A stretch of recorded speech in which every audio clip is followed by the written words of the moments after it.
Hallo Bosco, Hallo Rebecca. was hast du denn da? Minuszeichen. Ah, Minuszeichen, wofür brauchst du die? Ich möchte daraus Pluszeichen bauen. Mein Lehrer hat gesagt, immer 2 Minuszeichen ergeben ein Pluszeichen und das wollte ich einfach mal nachbauen. Aha, lass mich mal schauen. Schau mal. Da hast du recht. Immer 2 Minuszeichen ergeben ein Plus. Das ist ja eine super Überleitung, Bosco. Ja. Denn heute in dem Video geht es um die Multiplikation von Variablen mit ihren Vorzeichen. Ich weiß, ich habe in deinen Unterlagen gespickt. Ja, dann lass uns doch jetzt erstmal nur die Vorzeichen besprechen. Ja. Da gibt es Regeln, die sollte man kennen. Die wiederholen wir schnell. Was ist Plus mal Plus? Na, Plus. Was ist Plus mal Minus? Minus.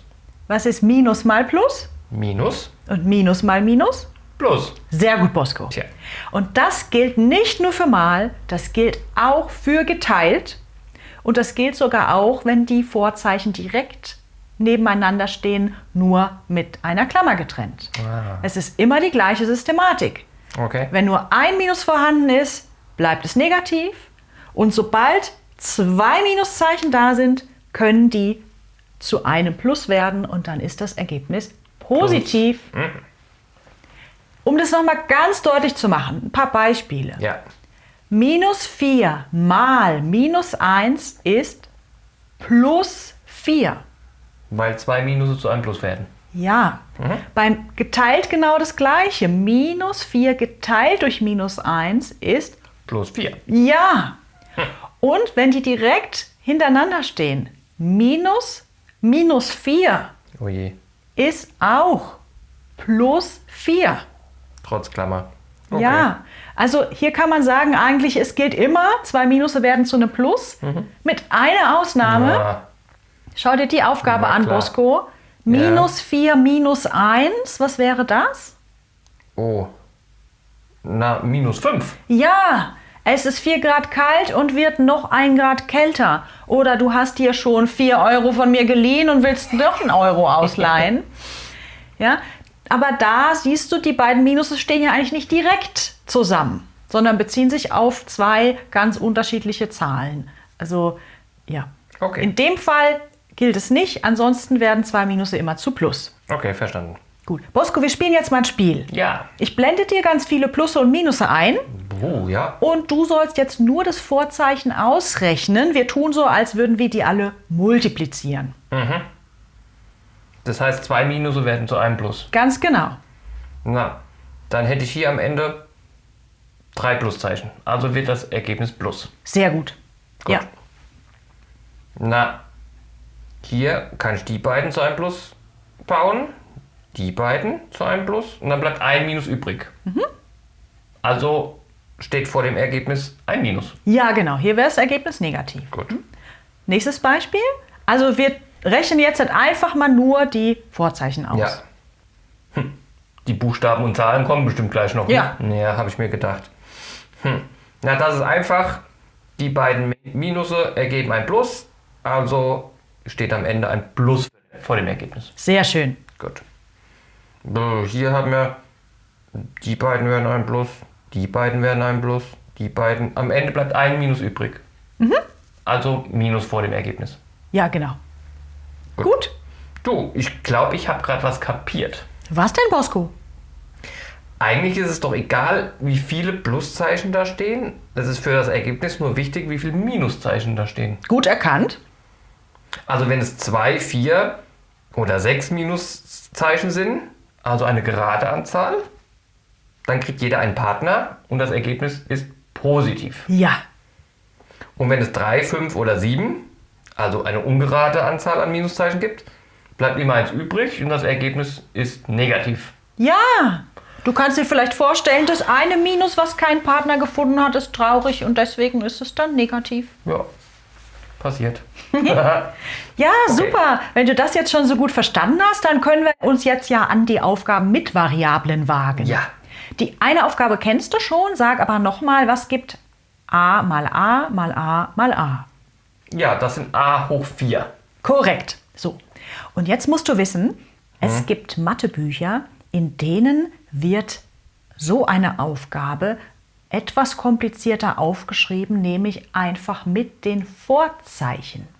Die ganzen A's hier sind ja eigentlich positiv. Und wenn man das ganz genau aufschreiben möchte, dann schreibt man halt das Plus vor jedes A davor. Und dann musst du noch wissen, es ist nicht erlaubt, ein Mal und ein Plus oder überhaupt zwei Rechenzeichen direkt nebeneinander zu schreiben. Deswegen die Klammern. Deswegen sind hier diese ganzen Klammern noch als Abstandshalter eingefügt. Ja, also das sieht richtig kompliziert aus. Das Mathebuch kaufe ich mir nicht. Ich weiß nicht, ob du eins findest, wo sowas nicht vorkommt. Da blätter ich vorher durch. Oh je. Ja, mit Minuszeichen wird es ein bisschen spannender. Schau dir mal die Aufgabe an. Dann muss ich wieder Partner finden erst. Also es sind 4 Minuszeichen, also kommt am Ende ein Plus raus. Sehr gut. Und dann? Ja, und 4 jetzt? A's, Ja, A hoch 4. richtig. Das Also ist das plus A Ergebnis. hoch 4. Ja. Und muss ich das Plus schreiben?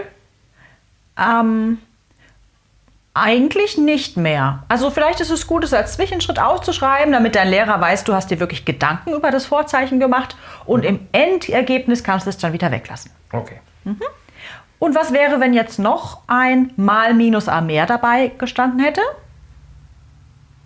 Dann habe ich 5 Minusse. Das ist eine ungerade Zahl an Minuszeichen. Also steht vor dem Ergebnis ein Minus. Korrekt? Und 5 A's, das heißt minus A hoch 5. Sehr schön. Gut, Bosco. Sehr gut. Nächster. Was soll ich da denn jetzt machen? Na, das gleiche wie eben. Aber das sind doch gar keine Punkte. Ja, doch. Also zwischen all diesen Klammern bzw. vor den Klammern stehen unsichtbar Malzeichen. Ach, die unsichtbaren Malzeichen. Dann probiere ich das mal. Na gut. Es gibt 4 Minuszeichen, also hat jedes einen Partner und die werden alle zu Plus. Das Ergebnis ist also positiv. 6 B's habe ich, also plus B hoch 6. Genau. Und das Plus muss ich nicht schreiben, also B hoch 6. Prima. Sehr gut. Primstens. So, oh, es wird komplizierter, ich sehe es schon. Ich sehe 4 Minusse und 7 Xe, also plus x hoch 7. Ha, jetzt bist du in meine Falle getappt. Wieder eine Falle. Ja. Schau mal genau hin, Bosco. Ah, da steht ein Plus in der Mitte. Und dieses Plus ist nicht mit einem Mal angebunden. Da steht ja keine Klammer drumherum. Ja, Das heißt, du hast hier wirklich zwei Teilterme. Teilterme. Ja. Und jetzt musst du den ersten erstmal nur ausrechnen bis vor dem Plus, was da in der Mitte steht. Bis zu dem Plus. Da habe ich ein positives Ergebnis, weil 2 Minusse zu einem Plus werden. Und habe 4 Xe, also plus x hoch 4. Ja. Und dann den zweiten Teilterm. Da habe ich auch wieder ein positives Ergebnis. Also plus x hoch 3. Ganz genau. Gut. Also habe ich plus x hoch 4 plus x hoch 3. Kann ich das nicht weiter vereinfachen?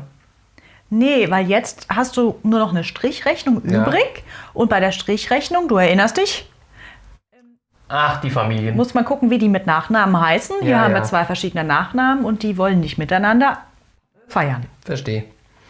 Und wie müsste ich das aufschreiben, damit plus x hoch 7 rauskommt?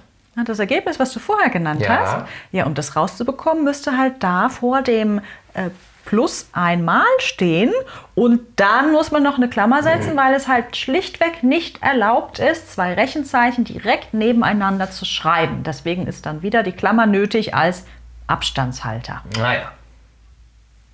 Dann habe ich 4 Minusse. Dann kommt plus x hoch 7 raus. Ja, okay. Ja, genau. Also mit dem Mal Ja. und der Klammer mehr wäre dein Ergebnis richtig gewesen. Gut.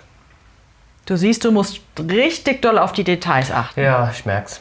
Boah, ich brauche unbedingt eine Pause. Rebecca wollte weitermachen, aber ich mache hier mal einen Cut. In der Pause könnt ihr vielleicht ein Abo und einen Daumen hoch dalassen.